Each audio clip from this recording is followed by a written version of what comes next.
Nearly 250 boats, more than 600 sailors and almost every possible watercraft you can think of. This is Asia's largest multi-class regatta, which takes place in the Gulf of Thailand each year and is known as the Top of the Gulf Regatta.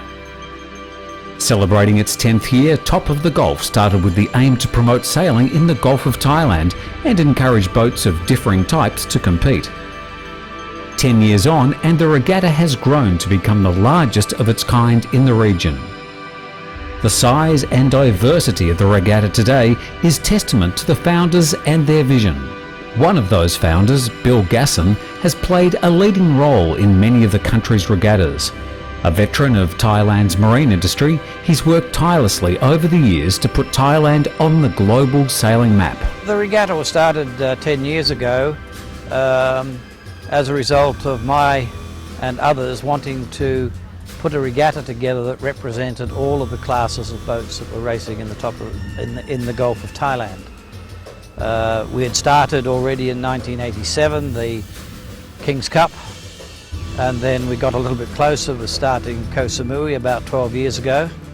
So we looked around and decided that a multi-class regatta representing all of the types of boat that were sailing in the Sattahip Pattaya area would be ideal. There was only one place to do it, Ocean Marina, so that at least for the keel boats that we were trying to attract and the plateaus and various other larger boats, the Ocean Marina was the only and obvious choice because of the facilities.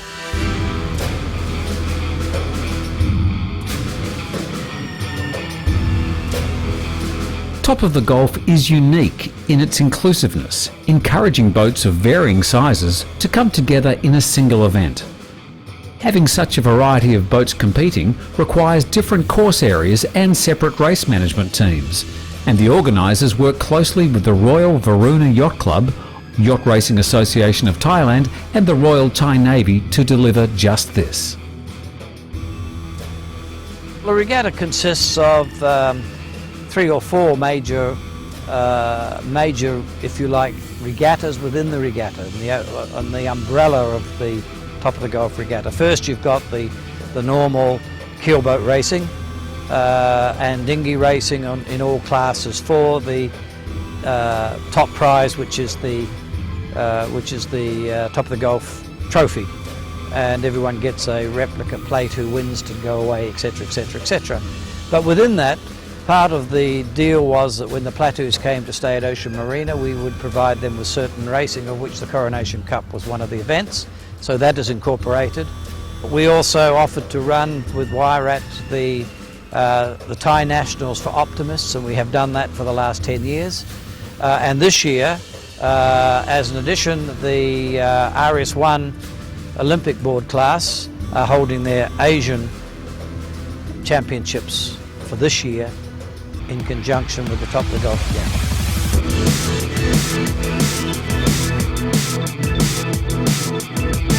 It's this multi-class format and desire to work with many stakeholders that has made the Top of the Gulf the success it is today. And for Thai youth sailors, it's become a platform for them to develop their talent. Racing under IRC this year were 23 boats split over 4 classes. Running the keelboat and multi-hull course was the well-respected PRO Dennis Thompson. Flown in from Australia together with his able team, they delivered a mix of courses over the 4 days in some challenging conditions. So challenging were the conditions this year that Day 3 saw the abandonment of races for most keelboat classes due to the lack of wind, meaning on Day 4, the final day, they had to deliver a packed day of racing to complete the series. And they did. In the cruising division, 7 boats of differing vintage lined up, both charter boats and a strong locally owned fleet. The all-Thai crew on Amanda, led by Swedish owner-skipper Lennart Falgren, was a pre-race favourite with their local knowledge and experience of the race area, expected to provide an advantage. A first and third on day one for Amanda saw them take an early lead, which they extended with another win on day two. Another all-Thai team on Sansiri and the Japanese crew on Thai 2 were pushing hard, and there was little in it at the halfway point. Despite the fluky winds on day 3, the cruising boats enjoyed a long passage race along the coast towards Pattaya, and it was Sansiri that scored the win, which moved them into the lead going into the final day. The final day showdown saw Amanda win and tie at the top with Sansiri. The countback broke in favour of Amanda, with Thai 2 placing third overall. In IRC 3, the larger boats, El Coyote and Levant, struggled in the light airs and had to battle it out at the tail end of the fleet. The race committee moved the X99 Hijinks, who normally sails in the cruising division, up to IRC 3 this year, causing a stir. But with a 2-1 scoreline on day 1, their decision was quickly vindicated. Hijinks were making their mark with another win on day 2, while Magic and Sway 1 were trading places. But for a second place in race 4, a series of third places saw Magic secure third overall, while Sway 1 took it to the wire on the final day with 2 wins, beating the Singapore Management University team on Hijinks on countback. The racing was equally close in IRC 2, with a strong fleet of top racers from around the region, including the unbeaten Foxy Lady 6 from Singapore taking part. With a long list of regatta wins to their name in Japan, the slick crew on Karasu were here to mix it up and determined to stamp their authority on the class. And over the first 2 days there was very little between Karasu and Foxy Lady 6, places being traded between them.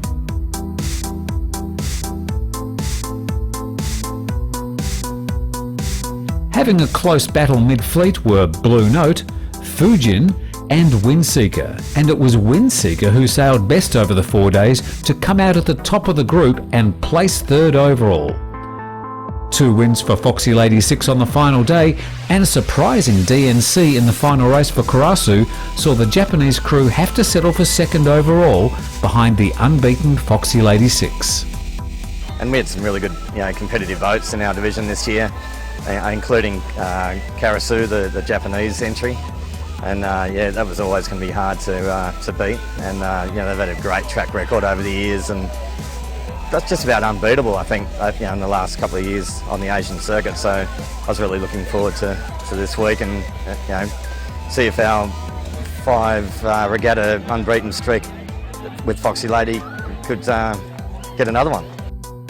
We started pretty badly, actually. It seemed that everyone wanted us to end our unbeaten streak, and everyone seemed to be tacking on us up the first beat of the first race, and they pushed us out right where the breeze was very unfavourable, and we actually end up last in that race. Not a good start for the regatta, but we had a really good second day.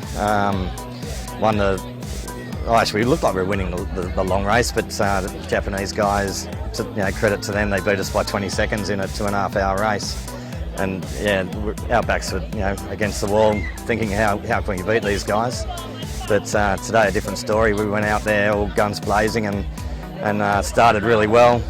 The game plan was to start underneath them and squeeze them off at the start and basically stick with them for the first half a mile, and it sort of paid off. We got the edge on them today and beat them in every race to just win the regatta. In the Ocean Multi-Hulls class, they enjoyed a close battle over the 4 days, with the top 3 boats trading places throughout.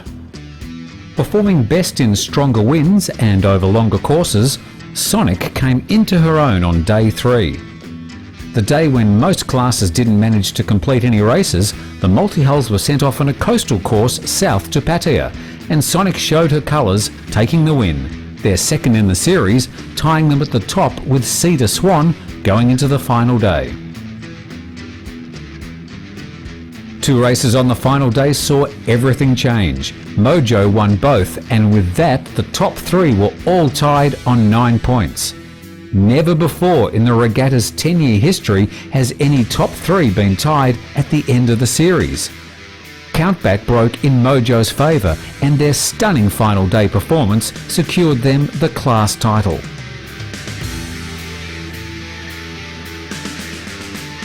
Running the on-water side of any regatta is no easy feat, and having experience in multi-class regattas such as Top of the Gulf is essential. That's why the organisers bring in one of the best, Dennis Thompson, a legend on the Australian racing circuit.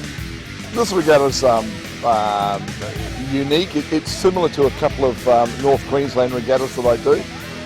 The same sort of feel about them, the very party atmosphere, a very diverse type of boats, from very fast multi-hulls to very good IRC boats, right through to the average weekend cruising boat.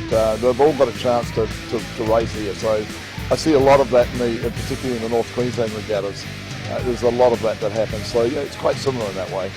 It's a great place, and it's a great culture, very friendly people. It's different sailing conditions, it's warm. Come and have a go. If you don't bring your own boat, think about chartering a boat. There's cruising boats here to charter. Come and have a go. You'll have a great time. It really is a good way of coming to see Thailand, of coming to see Southeast Asia, and also get some great sailing and have a lot of fun.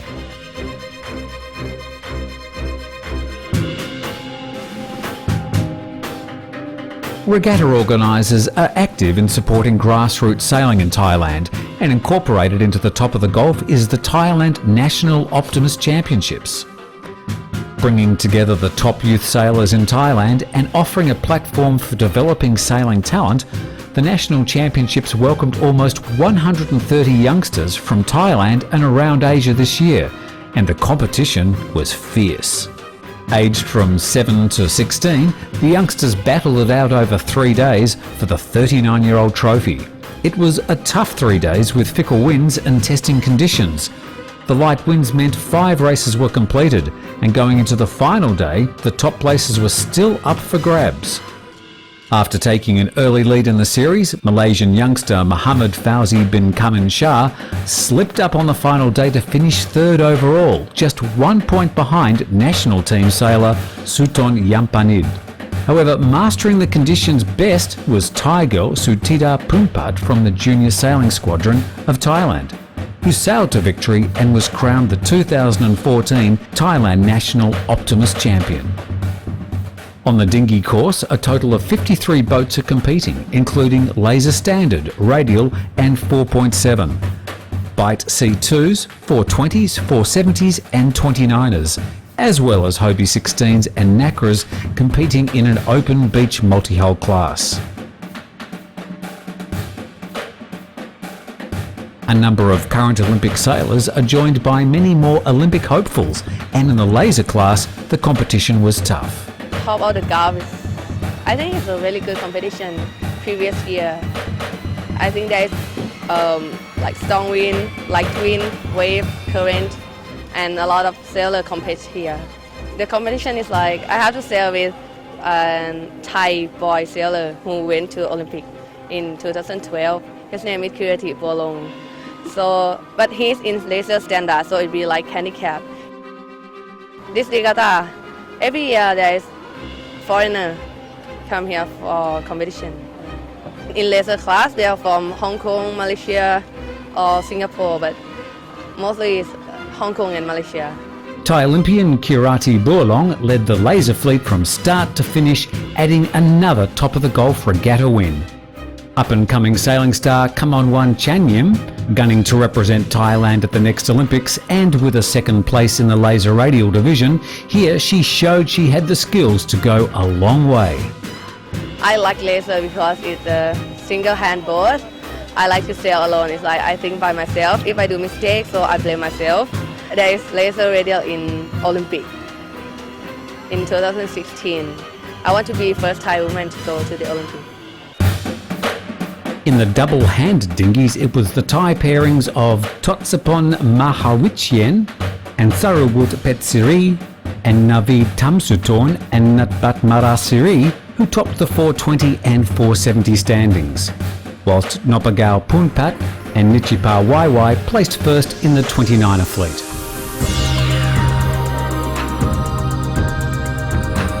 Back for a third year were the RS1 windsurfs, and this year Top of the Gulf were hosting the RS1 Asian Championships.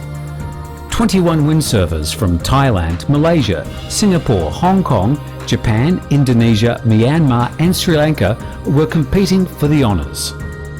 And after 5 races it was Thai sailor Natapong Poonparat who won the men's division and Pattaya Danai Jinin the Espoir men division. In the women's division, Hong Kong ruled with Singlam Sonia Low unbeaten and Wai Yan Nai winning the Espoir women.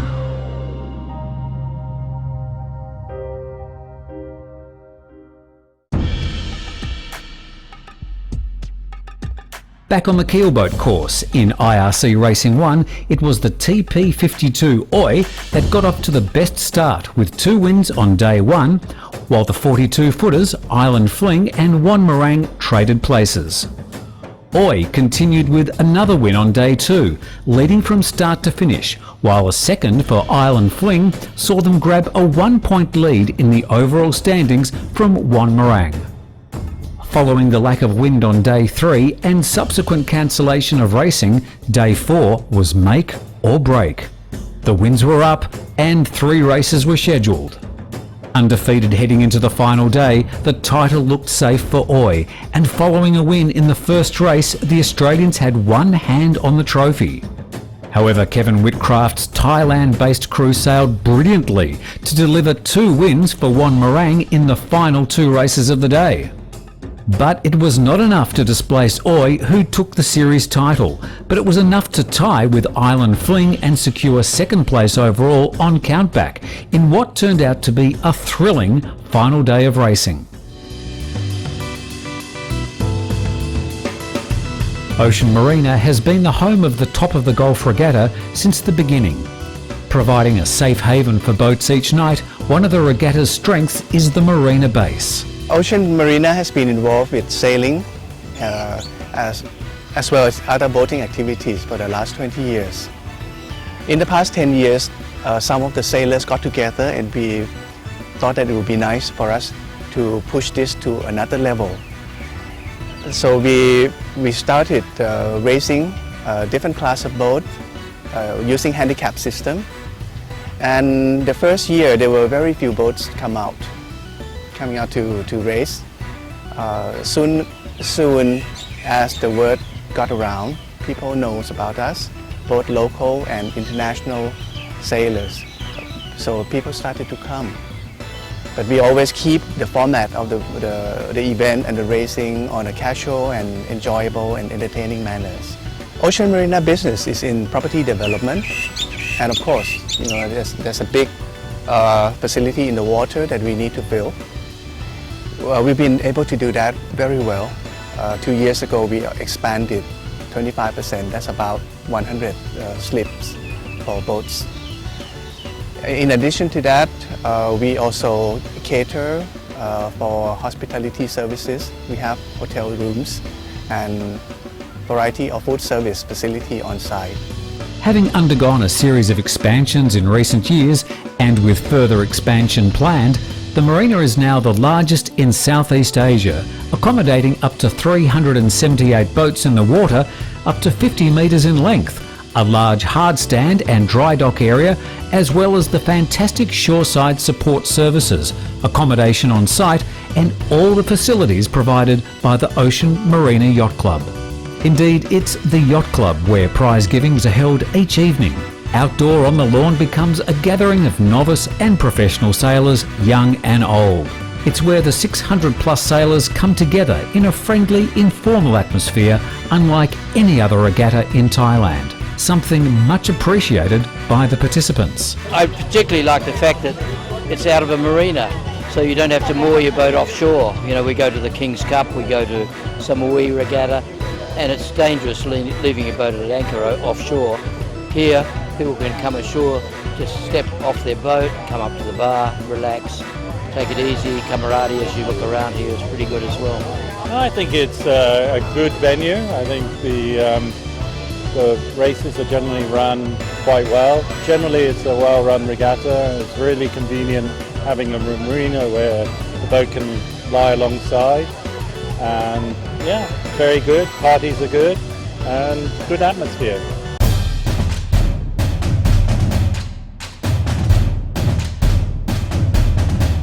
The marina is also home to the One Design Plateau fleet.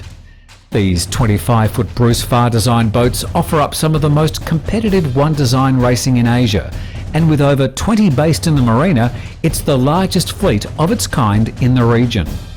These high-performance One Design racing machines produce some of the closest racing on the water, and this year a 14-strong fleet competed for the Coronation Cup, a prestigious perpetual trophy that commemorates His Majesty, the King of Thailand's date of coronation. Day 1 saw some close competition over 3 fast and furious races. After placing third in their first attempt at the title last year, TOG Regatta, led by Andrew Moore, were back, and a 1-2-1 scoreline saw them take an early lead. With past winners Scott Duncanson's Kingdom Property and Chris Way's Easy Tiger 4 and a whole host of top crews from around the world, the Coronation Cup was set to be one of the toughest yet. The shifty winds and storms on day 2 saw a number of individual recalls and a general recall as start positions were becoming so important. A wind shift in race 2 saw TOG Regatta on the wrong side of the course and falling to a 10th place finish, impacting their series standings, while consistent sailing from Easy Tiger 4 and another win for Kingdom Property kept them both at the top of the standings. Despite the best efforts of the race management team, Day 3 race abandonment for a number of the classes, including the Plateaus, meant it was all down to a final day showdown. Beating Easy Tiger 4 by 20 seconds to win the first race on the final day meant Kingdom Property jumped to the top of the standings. Needing to keep Easy Tiger 4 behind them in the final race, Kingdom Property finished the day with a 4th, 3 places ahead of Easy Tiger 4, and enough for Scott Duncanson to win the Coronation Cup for the 3rd time in its history. 3rd place went to Team Viewpoint, who pushed TOG Regatta into 4th following an 11th place in the final race.